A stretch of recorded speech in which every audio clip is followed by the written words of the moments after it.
أعوذ بالله من الشيطان الرجيم. بسم الله الرحمن الرحيم. وجاءوا أباهم عشاء يبكون قالوا يا أبانا إنا ذهبنا نستبق وتركنا يوسف عند متاعنا فأكله الذئب وما أنت بمؤمن لنا ولو كنا صادقين. وجاءوا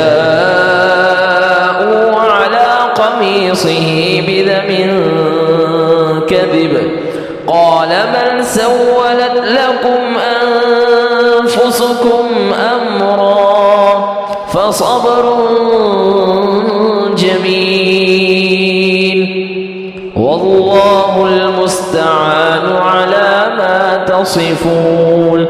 وجاءت سيارة فأرسلوا واردهم فأدلى دلوه قال يا بشرى هذا غلام وأسروه بضاعة والله عليم بما يعملون.